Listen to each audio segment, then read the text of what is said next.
우상을 만들라 하더라. 예, 제가 윗도리를 좀 탈의해도 되겠습니까? 예.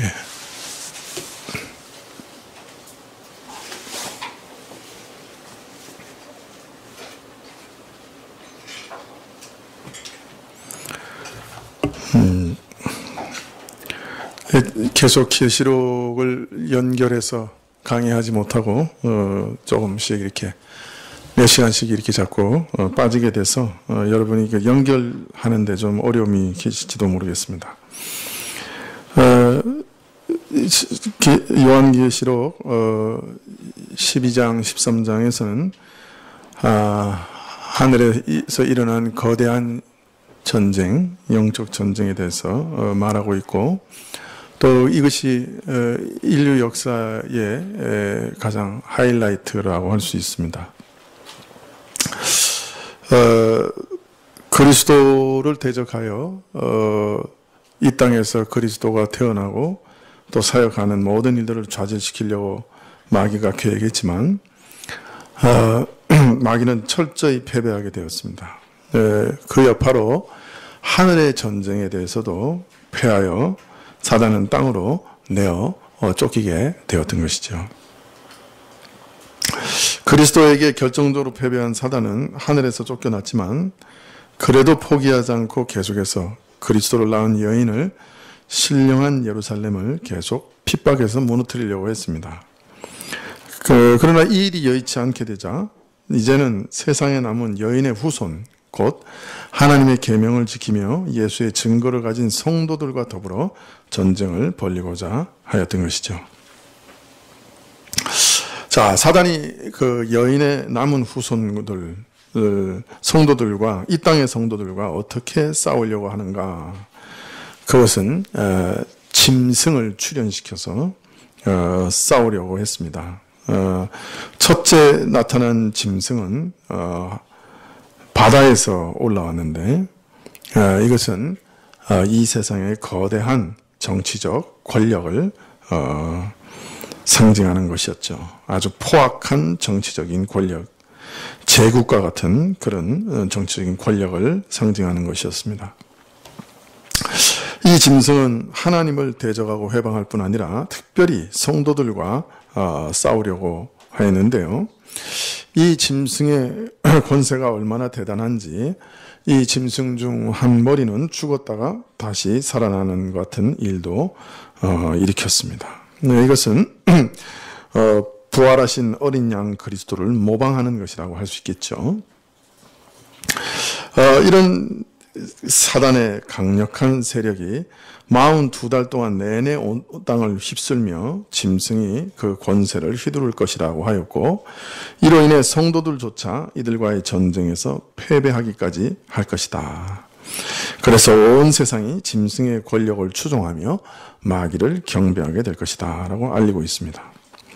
그래서 하나님께서 창세 전에 택하시고 구원하시기로 정하셔서 생명책에 기록한 그런 사람이 아니면, 하나님께서 변치 않으시는 사랑과 무한한 긍휼과 은혜로 구원하시는 사람이 아니면 단 한 사람도 믿음을 지키지 못할 것이다. 다 짐승에게, 즉 하나님을 대적하는 참남한 권력에게 경배하게 될 것이다. 이렇게 알리고 있습니다.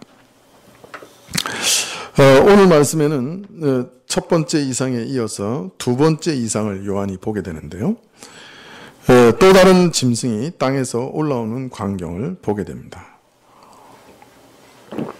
두 뿔을 가졌고 어린 양과 같은데 말은 용이 말하는 것과 같이 하는 그런 짐승이었죠. 먼저 또 다른 짐승이 올라왔다고 하여서 앞에 등장한 짐승을 가리켜 첫째 짐승이라고 하므로 두 짐승이 시간적으로 순서를 따라 등장하는 것처럼 보입니다. 그러나 자세히 살피면 그런 뜻과는 조금 다르다는 것을 알 수 있는데요.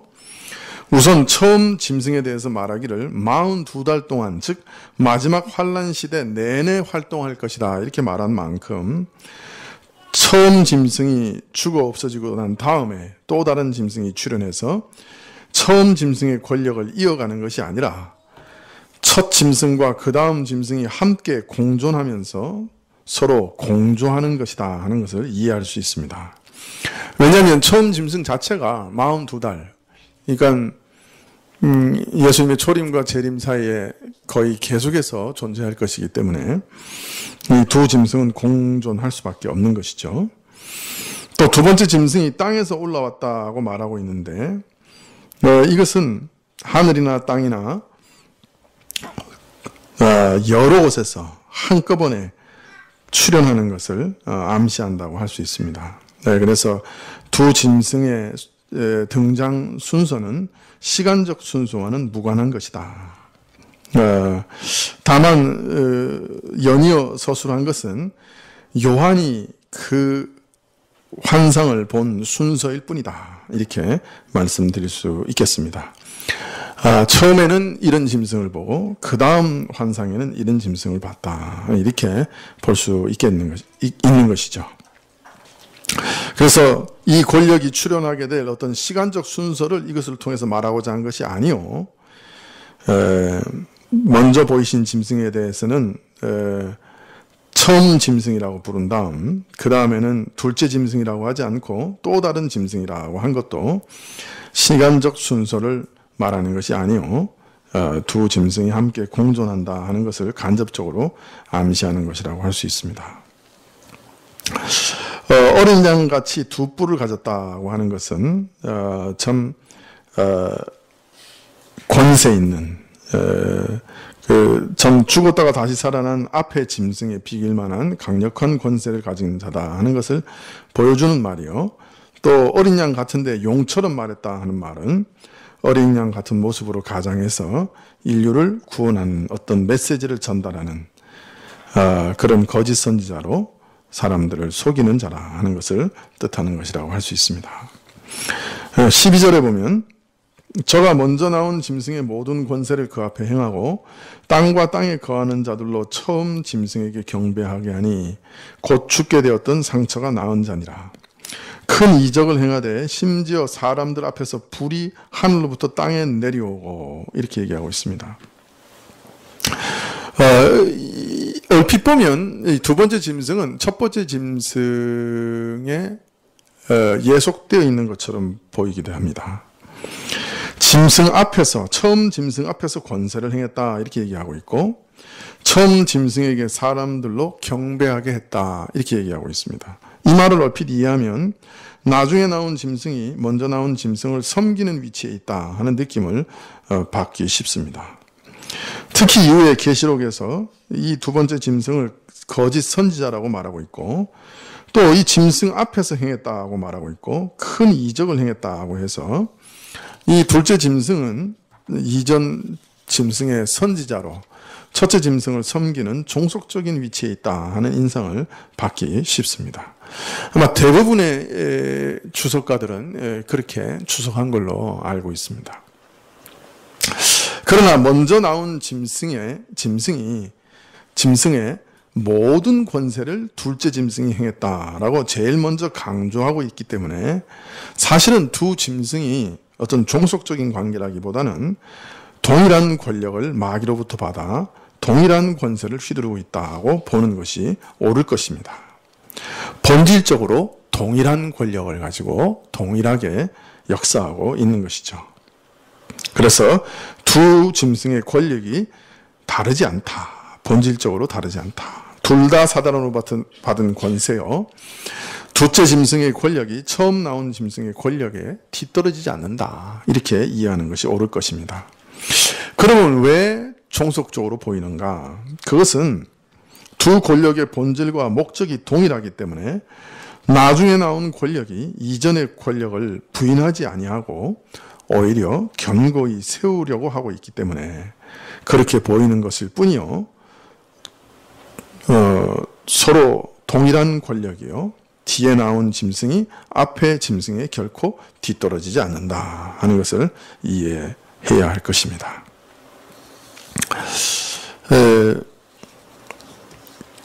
많은 주석가들은 앞에 짐승이 주고 뒤에 짐승은 그것에 대한 선지자다 자꾸 이렇게 이해하는데요.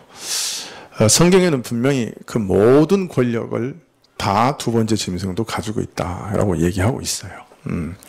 단지 서로 합작하는 거죠. 동업하는 거죠. 그래서 너는 이런 부분을 맡고 너는 이런 부분을 맡아라. 이렇게 서로 합작하고 동업하는 것 뿐이요. 권력의 차이는 여기 나타나고 있지 않다라고 말하는 것이 더 옳은 해석일 겁니다. 둘째 짐승은 대단한 이적을 행하되 심지어 사람들 앞에서 불이 하늘로부터 땅에 내려오게 할 것이다. 이렇게 말합니다. 이제 또 우리는 어디로 돌아가야 됩니까? 예? 구약으로 돌아가야죠. 우리가 이미 뭐 땅에서 나왔다 이런 것들 다 구약에서 살펴봤지만, 자, 이 짐승이 행하는데 이적을 행해요. 근데 어떤 이적을 행합니까? 하늘에서 불이 내려오는 그런 이적을 행합니다. 이거 어디서 나오는 거예요? 예? 엘리야가, 그죠? 이 성격상 뒤에 나오는 거 말고 앞에 나오는 그 엘리야가 갈멜산에서 그 바알 선지자와 아세라, 발음이 안 돼요. 이거 왜 이러죠? 아세라 선지자 몇 명? 850명. 이런 건 성경 문제지에 잘 나와요. 850명하고 이제 싸우는 거예요. 자, 그런데 내기를 합니다. 어떤 내기를 합니까? 850명 대 1인데 내기를 합니다. 자, 누가 진짜 하나님이냐? 바알이 하나님이시냐? 여호와 하나님이 진짜 하나님이시냐? 내기를 하자. 하도 안 믿으니까 이스라엘 백성이 내기를 하자 그럽니다. 어떤 내기? 불이 내려오는 내기. 그래서 불을 내리는 신이 참신이라고 하자. 그래가지고 소를 잡아서 각을 뜨고 제단에 올려가지고 이제 불을 기다립니다. 그런데 이제 바알 선지자들이, 제가 생각하기에는 바알 선지자들이 옛날에 그런 거 해본 것 같아요. 불이 내려오고 이런 걸 해본 것 같아. 그러니까 목숨을 걸고 달라들지. 그래가지고 이제 기도하는데 아무리 기도해도 응답이 없는 거예요. 나중에 오후가 되니까 막 칼로 자기 몸을 자해하고 막 그러면서도 기도하는데도 안 내려오는 거예요. 엘리야가 막 비웃죠. 야, 너 그 바알 신이 지금 조는가 보다. 오후에 낮잠 자러 갔는지도 모르니까 빨리 깨워라. 막 이러면서 이제 놀리죠. 하루 종일 그렇게 해도 응답이 없어요. 엘리야는 불이 내려오기 전에 먼저 그 제단에다 물을 부으라 그럽니다. 그 물을 양동이로 가져와서 계속 붓습니다. 나중에는 그 제단 주변에 있는 도랑까지 물이 차가 넘칩니다. 그럴 때 하나님께 기도하자 하늘에서 불이 내려와서 뭐 제물, 제단 할 거 없이 그 도랑의 물까지 다 불길이 다 태워버립니다. 여기서 중요한 것은 누가 참신이냐 하는 것이었죠. 그러니까 어떤 면에서는 불이 내려온 기적보다 더 중요한 건 뭐였어요? 바알에게 기도할 때 불이 못 내려오게 한 게 더 중요한 거였죠. 그래서 그 영적 전쟁에서 그 바알 신을 섬기고 아세라 신을 섬기는 자들이 다 패퇴했죠. 예, 바로 그 장면을 지금 우리가 생각하게 하는 말씀입니다. 자, 그러니까 하늘에서 불이 내려오는 이적은 그 불을 내려오게 하는 신이 참신이라고 하는 표적이에요. 그 구약적 의미는, 그죠? 그러니까 그런 표적까지 행한다는 거예요. 그러니까 그 말은 무슨 의미가 되는 거예요? 이게 참신이요, 아니요? 아니죠. 거짓신인데, 이거 막인데, 그런데 어느 정도의 표적까지 할 거냐? 야, 이 신이 참신 아니겠냐? 이거 하늘에서 불이 내려오는 거 보니, 이 신이 정말 참신일 거다라고 생각하고, 이것은 참신의 증표다라고 생각할 만한 이적들을 일으켜낼 거라는 거예요. 앞으로 올 이 짐승이. 그러니까 누구나 봐도 야, 저런 이적을 행한다고 하면 이거는 하나님이 아니면 행할 수 없는데, 야, 저 짐승이 행하니 저 짐승과 같은 자가 누구냐? 누가 저를 신뢰하지 않고 따르지 않을 수 있겠느냐? 저 놀라운 일을 행했다고 하면 저가 참 신이 아니겠느냐? 그런 생각을 할 만한 이적까지 행해서 사람들을 미혹하게 할 것이다 라는 뜻입니다. 또 둘째 짐승이 하늘에서 불이 내려오는 이적도 행할 것이라는 말은 앞에 11장 5절에서 두 증인이 입으로 불을 내어 대적하는 자들을 소멸하게 했던 능력을 생각하게 하는 것입니다. 이 두 증인의 강력한 증거의 능력, 하나님의 공동체가 가졌던 강력한 증거의 능력을 이제 누구도 가질 거라는 거예요. 이 둘째 짐승도 가지게 될 거라는 것입니다. 말세의 교회 공동체가 가진 가장 강력한 힘인 복음을 증거하는 능력과 매우 비견되는 능력이 둘째 짐승에 의해서 행사될 것이라는 얘기죠. 만약 그 11장에 있는 두 증인과 비교한다면 이 거짓 선지자가 전하는 가짜 복음이 진짜 복음이 전파되는 능력과 같은 힘과 권세와 능력으로 온 세계에 전파되는 그런 일도 있을 거라는 거죠. 그러니까 복음이 전파되는 것 같은 능력과 힘으로 그 가짜 복음이 전파되는 그런 일도 있을 수 있다는 거죠. 기적을 보이는데 하나님이 아니시면 할 수 없을 만한 일들을 일으키고 복음이 아니면 안 될 만한 그 강한 전파 능력을 가지고 그런 이적이 일어날 거라는 거죠. 그리고 마지막으로 이거 하늘에서 불이 내려온다고 하는 것은 이게 어디서 일어난 일이에요? 교회 안에서 일어난 일이잖아요. 그죠? 교회에서 참신이 누구냐 아니냐 가리는 그런 싸움이었단 말이에요. 다른 말로 말하면 이런 미혹이 이런 일들이 교회 안에서조차도 일어날 수 있다는 것을 암시하고 있는 것이에요. 엘리야가 하늘에서 불을 내리는 그 이적을 하나님을 의지하면서 일으킨 것은 자신이 섬기는 하나님이 참 하나님이시다라고 하는 것을 드러내는 표적이었어요. 근데 이 둘째 짐승도 이런 일을 행한다고 하는 것은 그런 미혹이 교회 안에서도 일어난다 하는 것을 또 보여주는 것이라 할 수 있습니다. 이런 것에 대해서 바울 사도가 예언하기를 데살로니가 후서 2장 9절과 10절에 이렇게 얘기합니다. 악한 자의 임함은 사단의 역사를 따라 모든 능력과 표적과 거짓 기적과 불의의 모든 속임으로 멸망하는 자들에게 임하리니 이는 저희가 진리의 사랑을 받지 아니하여 구원함을 얻지 못함이니라. 여기 악한 자의 임함은 사단의 역사를 따라 모든 능력과 표적과 거짓 기적과 불의의 모든 속임으로 임한다 이렇게 얘기하고 있어요. 데살로니가 후서 2장 9절에. 근데 여기 능력, 표적, 기사 이런 말의 의미가 참 의미심장한 것이죠. 이 표적이라는 말은 원래 성경에 뭘 의미하는 겁니까? 예수님께서 일으킨 이적을 표적이라고 얘기하죠. 왜 표적이라고 합니까? 예수님이 하나님으로부터 오신 자라고 하는 것을 드러내는 이적이기 때문에 표적이라고 얘기하는 거예요. 근데 지금 이 악한 자도 거짓 선지자도 표적을 일으킨다는 거예요. 이 사람이 참 하나님으로부터 온 선지자다라고 보여줄 만한 이적을 일으킨다는 거죠. 그러니까 이 이적 자체가 거짓 이적이에요? 아니면 진짜 이적은 일어난 거예요? 이적은 일어났어요. 그런데 이것을 왜 거짓 기적이라고 얘기하냐면 표적으로 참 하나님을 나타내는 것 같지만 거짓 마귀를 나타내는 것이기 때문에 그래서 거짓 이적이라는 거예요. 이적이 안 일어났다는 건 아니에요. 병이 낫기도 하고 뭐 죽은 자가 일어나기도 할 거예요. 이적은 일어나는데 근데 그 이적 자체가 가리키는 표적이 가짜야. 그래서 그 가짜란 말이에요. 가짜 기적이라고 말하는 것입니다.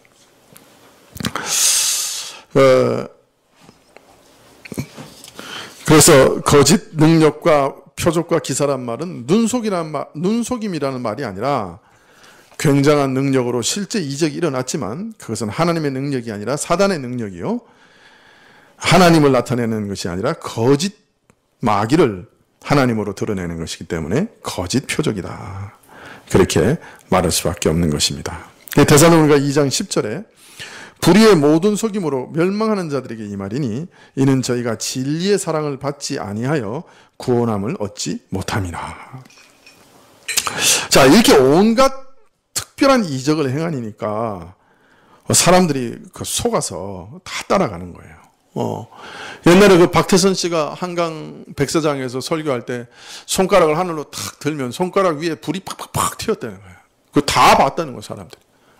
손 위에 불이 막 팍팍 튀는 걸. 몰라요. 손 밑에 전기장치를 마련했는지 모르지만 손가락으로 탁 하면 손가락 위에 막 불이 팍팍팍 튀었대. 그걸 보고 목사들도 막 앞에서 물 끓고 들었다는 거예요. 그 박태선 장로 설교를. 그 오죽하면 박태선 그 장로 그 발 씻은 물을 만병통치약이라고 사서 마셨을까? 그 사람들이 4만 명이 따라갔잖아요. 신앙촌에. 자기 전 재산 다 팔고. 거짓 기사와 이적을 일으켰다. 근데 그 이적이 가짜가 아니고, 그 이적이 나타내는 목표가 가짜였던 거예요. 근데 하나님께서 왜 이런 표적과 능력들을 허락하시느냐 말이에요. 이전에 바알하고 하나님하고 싸울 때는 바알이 불을 못 내리게 딱 막으신 하나님인데 왜 이 신약 시대에 와서 그런 표적들을 거짓 선지자들이 막 행하도록 내버려 두시냐 말이에요. 그 허용하는 이유를 말하기를 진리의 사랑을 받지 아니하였기 때문에 그렇게 얘기합니다. 하나님께서 독생자의 목숨을 주시기까지 죄인을 구원하시고 그 사랑을 보이셨는데 그 사랑을 외면하고 불신앙하는 자들에게 그가 아무리 지혜로운 사람이라도 넘어갈 수 없는 간교한 미혹과 거짓 기사들이 일어나 거짓 하나님을 믿게 하고 불의한 것을 믿게 하여서 저 심판받아 멸망받게 하기 위해서다. 그렇게 말합니다. 하나님이 그 외아들을 통해 보이신 사랑을 외면하는 사람은 그가 아무리 지혜로운 것 같아도 간교하고 교묘한 속임수에 미혹당하고 잘못된 능력, 사상, 종교를 따라가 헛되이 믿다가 결국 멸망하게 될 것이다. 그렇게 말씀하고 있는 것이에요.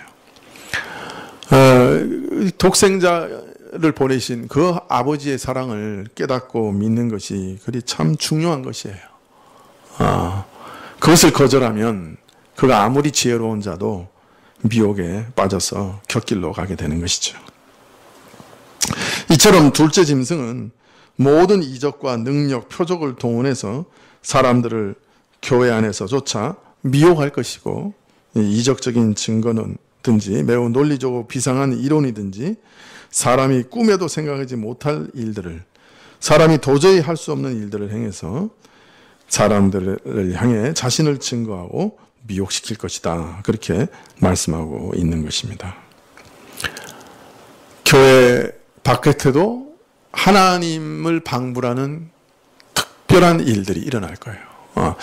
이거 하나님 아니면 어떻게 이런 일을 할 수 있겠는가. 또 그 전파의 속도가 마치 복음이 전파되는 것처럼 무서운 권세를 가지고 사람들을 휩쓸 거예요. 그것이 교회 안에조차도 미혹이 일어나서 많은 사람들이 교회를 떠나가고 복음을 진실로 믿지 않은 사람들은 다 넘어져서 멸망하는 그런 일들도 있을 것이다. 그렇게 얘기합니다. 여러분, 이슬람교 안에서도 기적이 일어나지 않으면 그 사람들이 그 따라가겠어요? 그 이슬람교 안에서도 그 사람들이 그 뭡니까? 이슬람의 이맘이 어떤 사람을 저주하면 그 사람이 저주 받는다고 다 믿어요. 그리고 그런 저주가 실제로 일어나고 그런 일들이 있는 거예요. 그 지난번에 그 교회에서 성지순례를 보내주셔가지고 한번 갔었잖아요. 그 터키에 갔는데 터키에 있는 그 버스를 운전하는 기사가 어느 날 우리가 목사들이라는 걸 알고 자기 안수해서 기도해달라고 그러는 거예요. 왜 기도해달라고 그러냐 그러니까 자기가 사귀는 아가씨가 있었는데 그 아가씨의 그 집안에서 이맘을 돈 주고 사가지고 자기를 저주했다는 거예요. 그래가지고 밤마다 잠을 못 잔대. 그 저주 때문에. 그래서 자기가 그 저주에서 벗어나려고 기도가 필요하니까 그 안수해서 기도해달라고. 그래서 우리가 그 운전기사 안수하고 기도했어요. 그리고 뭔가 그 자꾸 영적인 영향을 받는 거예요. 뭔가 그런 현상이 일어나니까 사람들이 쫓아가는 거예요. 또 그걸 이게 뭔가 있는가 보다 쫓아가는 거예요. 거짓 기사들이 있는 거예요. 예. 이단들도 마찬가지죠. 능력이 나타나죠. 그러니까 쫓아가는 거예요.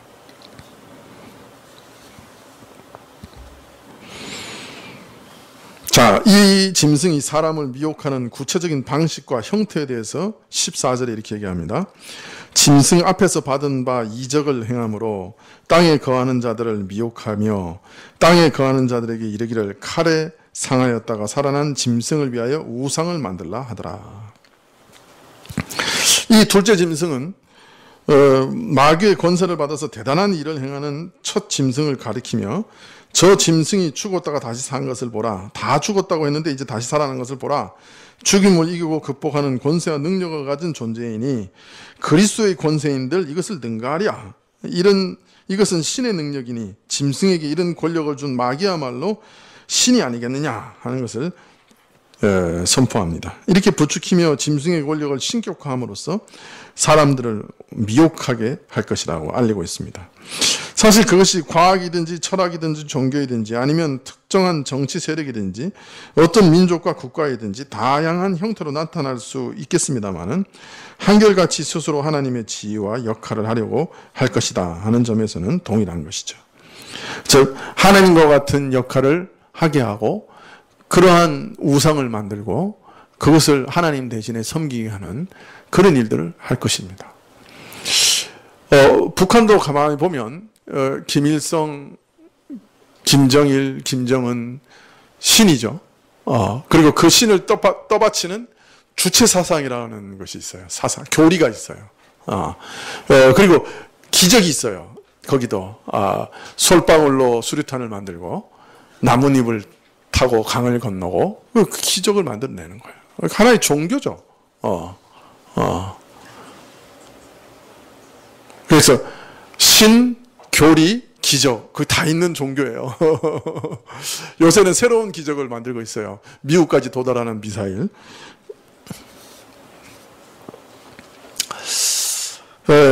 오늘 말씀을 얼핏 읽으면 이 짐승이 이적으로 정말 문자 그대로 불을 하늘에서 내리고 하는 이런 형태로 등장할 것이다 라고 생각하기 쉽습니다만은 꼭 그런 형태로만 나타나지는 않을 것입니다. 물론 사람들은 그 기적을 좋아해요. 아무리 말씀이 신앙에 기초해야 한다고 강조해도 사람들은 자기가 직접 경험하고 눈으로 본 것을 먼저 믿으려고 합니다. 이런 인간의 연약한 본성을 사단이 모를 리가 없죠. 그래서 사람들을 가장 미혹하기 좋은 미끼로 이적을 사용하는 것입니다. 눈으로 볼 때는 분명히 실제로 이적이 일어납니다. 신비한 체험을 하고 병고침을 경험하게 할 것입니다. 그래서 사람들의 마음을 통째로 빼앗아 가려고 할 것이에요. 이런 신비한 체험과 현상들과 치유에 속은 영혼들을 거짓 교훈으로 파멸시키려고 할 것입니다. 미국에서는 보면 이렇게 막 사람들이 이렇게 가르치면 그쪽 사람들 다 쓰러지고 뭐 그런 사람들 많아요. 그리고 막 오늘 누구 어떤 든 사람 고쳐졌다 그러면 또 막 고침받았다고 일어나고 막 그런 일들도 많이 있습니다. 근데 그런 것들 일어날 때도 아주 조심해서 봐야 돼요. 그게 정말 어디서부터 오는 것인가, 어떤 하나님을 가르치는가, 이런 것들을 우리는 아주 조심해서 봐야 돼요.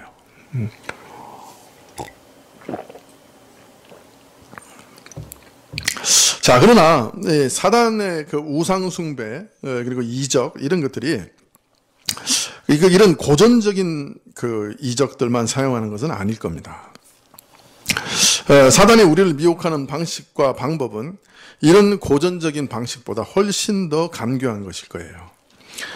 어떤 면에서 우리 생활에서 우상인지 이적인지도 모르는데 우리 안에 이미 스며들어오는 그런 것들일 수도 있습니다.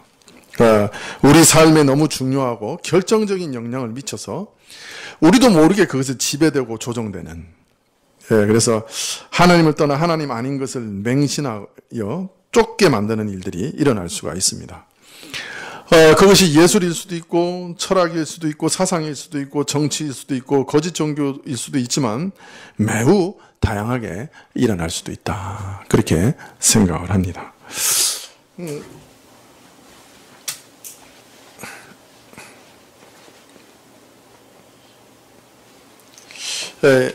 요새 저는 이 핸드폰이 우상이 아닐까. 아침에 성경을 먼저 보기 전에 꼭 핸드폰을 보게 돼요. 핸드폰에 무슨 새로운 소식이 왔나. 하나님과 교통하기 전에 핸드폰님과 교통합니다. 핸드폰님이 없으면 이게 뭔가 허전해요. 핸드폰님과 동행하고 있고 핸드폰님의 그 능력에 감탄하면서 숭배하고 있습니다. 핸드폰은 반신입니다. 사실 자연과학은 요사이 거의 우상과 가깝습니다. 그런 역할을 하고 있습니다. 자연과학 자체가 나쁜 것은 아니죠. 사람이 먹고 살 힘을 주는 것을, 그 식물을, 음식물을 우상에 섬기는 제물로 악용하고 오용하듯이 자연과학도 사람을 유익하게 하는 학문이지만 그것이 얼마든지 오용되고 악용될 수 있습니다. 더 나아가 사람으로 하나님에게서 떠나 다른 대상을 섬기도록 부추기고 미화하는 도구가 될 수도 있는 것이죠. 특히 요즘에는 불편한 것이 있으면 어떻게 해요, 사람들이? 과학이 이거 좀 해결하지 못하나. 좀 편리한 뭐 만들어내지 않을까. 그런 기대를 합니다. 그리고 또 몇 년 지나면 그거 만들어내요. 최근에 보니까 신형 불판이 나왔어요. 가스를 넣었는데 이렇게 큰 불판인데 이게 가스가 안 터지는 거예요. 옛날에는 그 불판 위에 이렇게 넓은 불판 올리면 가스가 터지기도 하잖아요. 근데 이 신형 불판은 아무 염려가 없는 불판이 나왔어요. 이번에 보니까 그 홈쇼핑에서 팔고 있더라고요. 그러니까 이게 이런 불편함이 있는데 라고 생각하면 그 다음에 그거를 싹 바꿔가지고 만들어내는 요술을, 이적을 이 과학이, 기술이 베풀고 있는 거죠. 사람들은 다 기대해요. 앞으로 어떤 희한한 기계가 나타나서 우리 생활을 편리하게 해줄까 바라지요. 또 뭐 필요한 것이 있는가 그러면 장래 과학이 이것을 해결해 줄 것이다 그렇게 생각합니다. 이제는 과학이 전능자고 조물주입니다. 하나님이에요. 이런 걸 통해서 사람들의 마음을 하나님에게서 떠나서 엉뚱한 대상을 계속 바라보게 하고 기대하게 하는 거예요. 또 그것을 따르고 섬기게 만드는 거예요. 예를 들어 요즘 병들면 아이를 붙들고 기도하는 사람 별로 없죠. 애가 병나면 제일 먼저 우리 뭐 합니까? 둘째 없고 병원으로 달려갑니다. 병원의 도움을 물론 받지 말라는 얘기 아니에요. 의사의 도움도 받아야 되죠. 의술도 하나님 베푸시는 일반 은총 중에 하나예요. 그것을 부인하라는 것은 아닙니다. 그러나 문제는 사람의 시선이 전부 다 거기 쏠려 있다는 것이 문제예요. 인간의 의학이 무엇이든지 어떤 병이든지 다 치료해 줄 수 있다고 하는 믿음, 그 생각이 문제인 것이죠. 결국 의술을, 과학을 신으로 떠받는 것이에요. 하나님과 똑같이 여기는 것이에요. 의술이 옛날에는 죽을 수밖에 없다고 포기했던 질병들, 병도 하나하나 정복해 가니 참으로 죽을 사람을 살리는 정도가 되니 사람들이 이제 더 이상 하나님의 필요성을 느끼지 못해요. 하나님이 필요하다고 느끼지 않는 거예요. 심지어는요, 과학자들 중에 농담 삼아 이런 얘기하는 사람도 있어요. 이미 과학의 능력이 신의 능력을 능가했다. 공공하게 그렇게 말하는 사람들도 있어요. 자, 정상적으로 태어난 아이와 불구로 태어난 아이의 비율이 얼마냐? 10,000대 1이라고 하면 과학자들이 물건을 만들어 때는 불량품이 10만 개 중에 하나가 나온다는 거예요.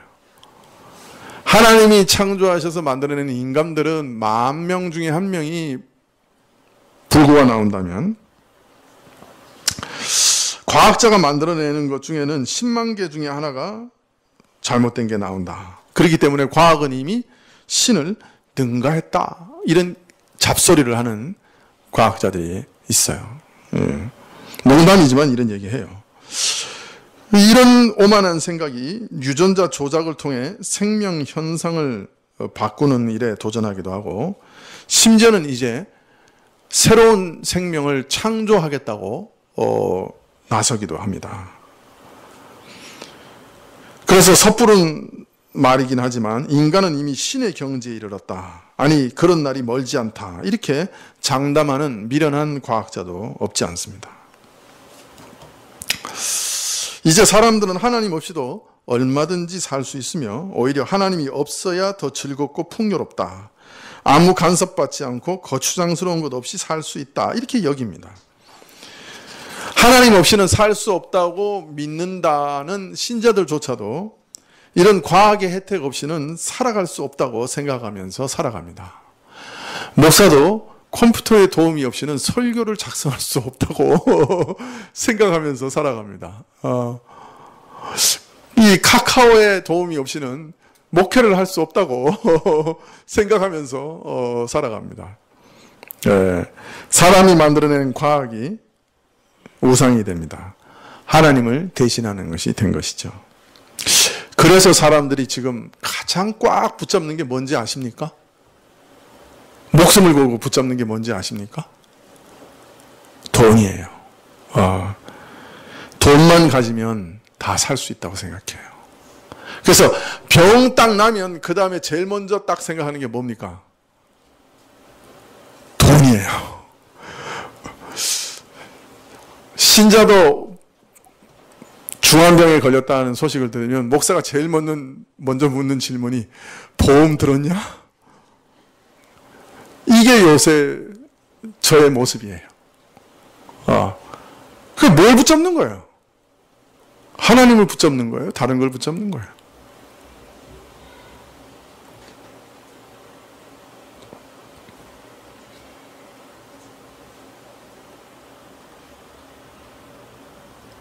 무슨 일이 생기면 제일 먼저 걱정하는 것이 돈입니다. 돈이라면 다 가질 수 있고 누릴 수 있고 살 수 있다고 생각합니다.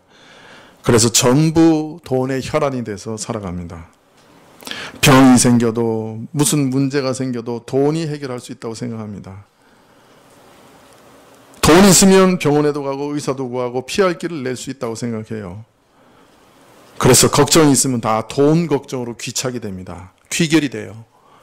돈이 있느냐 이렇게 가는 거예요. 무엇보다 무서운 것은 지금 자연과학은 이 세상의 창조, 인간의 창조 등 성경의 가장 근본적인 교리들을 다 뒤집고 흔들고 있습니다. 우주는 우연한 대폭발로 일어났다, 생겨났다. 인간은 아메바와 같은 하등 생물이 진화해서 생겨난 존재다. 이기적인 유전자가 만들어낸 존재다. 이러고 얘기하고 있어요. 성경이 아니면 줄 수 없었던 해답을 이제는 자연과학이 대신 주겠다고 나서고 있어요.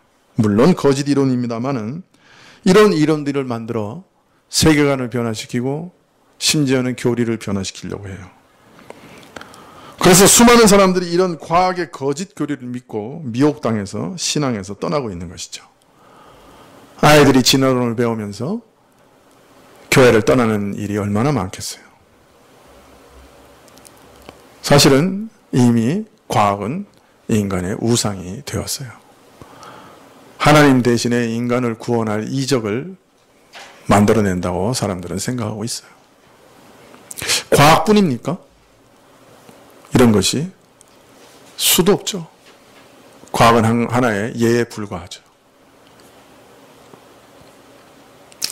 우리는 앞날을 하나님께 맡기고 살아갑니까? 사회보장제도에 맡기고 살아갑니까?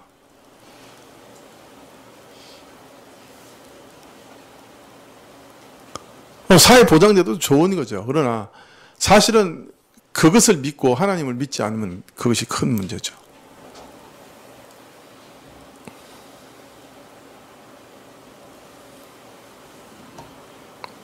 계속해서 얘기하지만 이것이 얼마나 무서운 것입니까? 사실은 이것은 우리 일상생활에 그냥 접하는 것이고 그냥 스며들어오는 거예요. 스며들어오는 거예요. 우리 안에. 나도 모르게 스며들어오는 거예요. 나도 모르게 그냥 병 걸리면 뭐 의사가 낫게 하겠지. 돈 있나?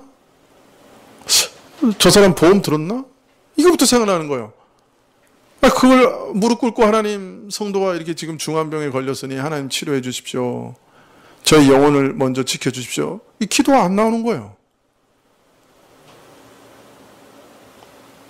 전화 걸어가지고 야 보험 들었냐? 이러고 있는 거예요, 목사가. 얼마나 무서운 거예요, 사실은.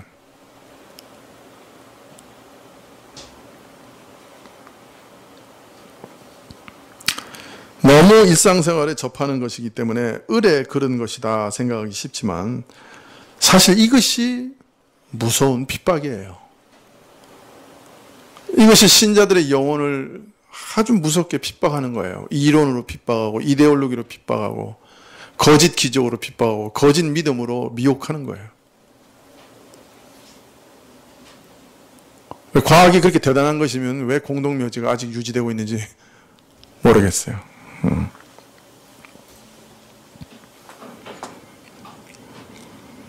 이런 미혹과 핍박은 너무나 위험하기 때문에 누구도 이기리라고 장담할 수 없는 무서운 핍박이에요. 그래서 어린 양의 책에 기록되지 않은 사람은, 하나님의 영원한 사랑과 그리스도의 은혜를 입지 못한 사람은 절대로 이런 미혹과 환난을 이기고 믿음을 지킬 수 없다. 그렇게 말씀하고 있어요. 우리를 감싸고 있는 미혹과 핍박은 너무나 무서워요. 핍박인지 미혹인지도 모르는 핍박과 미혹을 당하고 있는 것이죠. 그것이 우리 안에 얼마나 많은지 몰라요. 그래서 항상 깨어있으라, 항상 깨어있으라, 그렇게 우리에게 말씀하고 계시는 것입니다. 오늘 여기까지 말씀드리죠. 어떻게 휴일을 보내고 오신 분들이 가장 피곤하게 보이십니까? 오늘 아침부터 제가 느낀 것은 이분들은 휴가를 즐기신 분들이 아니라 극한 노동을 하고 오신 분들이다. 엄청 피곤해 하신다. 그렇게 느꼈는데, 오후 예배도 짧게 끊을 수밖에 없겠어요. 기도하시겠습니다.